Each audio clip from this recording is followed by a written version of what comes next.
membawa surat permohonan tahap 2, di mana tahap 2 ini kami mohonkan untuk dilakukan penahanan.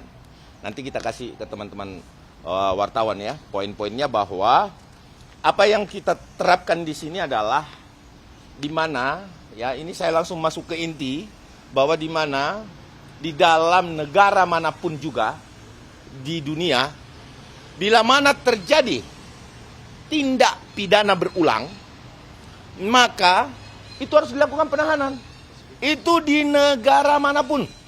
Ya, bukan cuma di Indonesia. Ini kita malu nih sebagai warga negara, terus aparat penegak hukum yang melihat persoalan seperti ini. Pertanyaannya kemudian timbul, ya, apa sih pidana berulang?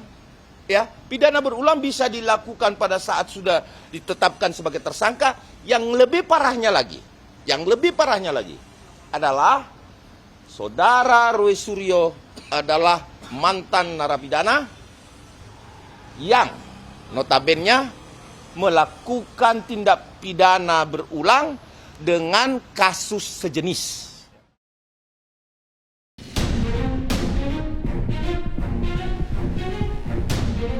Nama utusan khusus Presiden bidang pembinaan generasi muda dan pekerja seni, Raffi Ahmad, jadi sorotan usai disebut dalam persidangan kasus dugaan korupsi importasi barang di Ditjen Bea Cukai.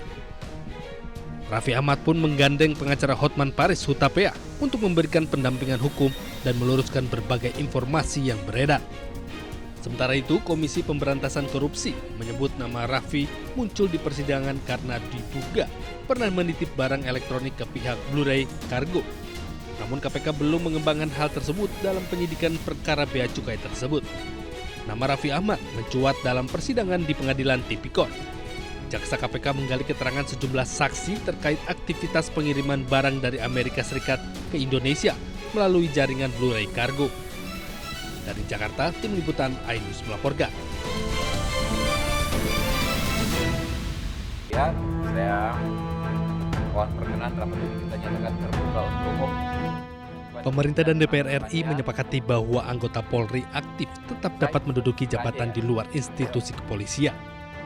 Selain jabatan yang berkaitan langsung dengan fungsi kepolisian, anggota Polri juga ditempatkan di kementerian atau lembaga atau permintaan instansi terkait.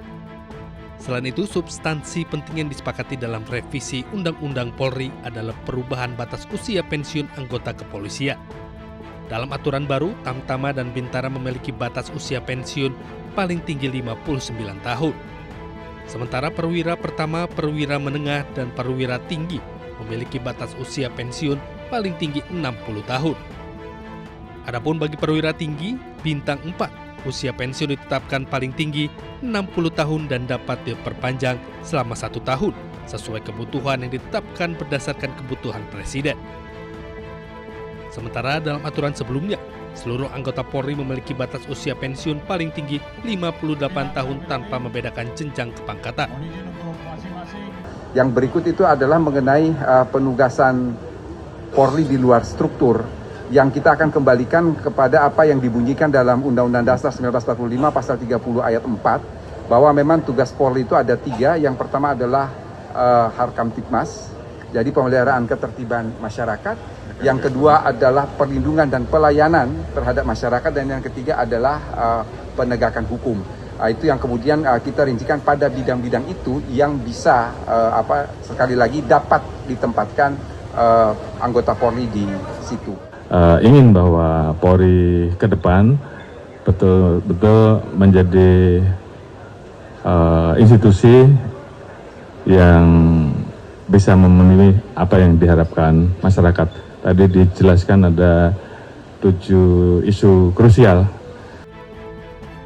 Kapolri juga menyebut pendapatan polisi aktif di jabatan sipil dilakukan sepanjang ada permintaan dari kementerian atau lembaga bersangkutan. Tim liputan iNews melaporkan.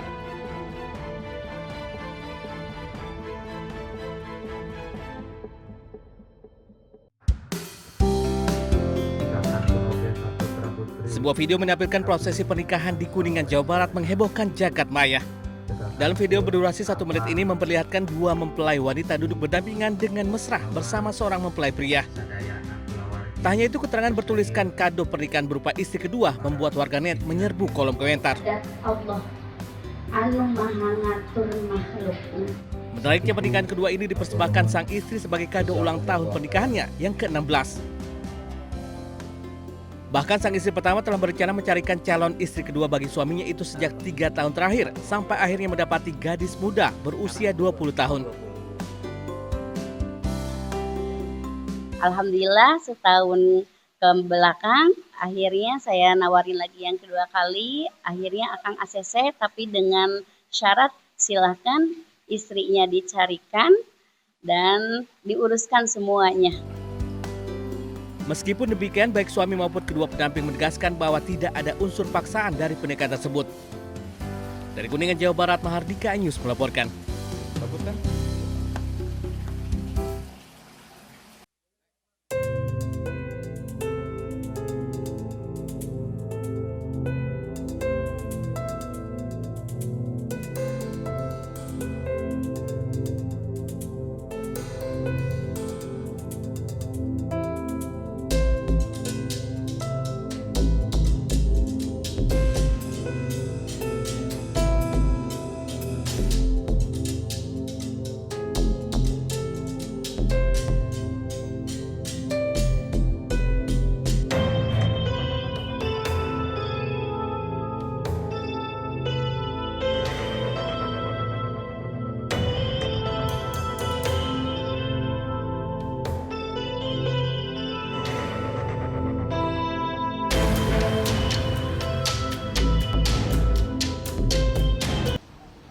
Membawa surat permohonan tahap 2, di mana tahap 2 ini kami mohonkan untuk dilakukan penahanan.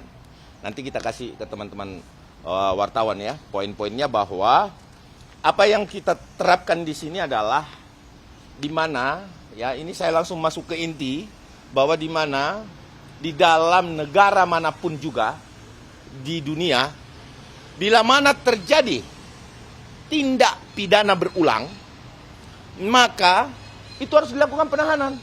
Itu di negara manapun.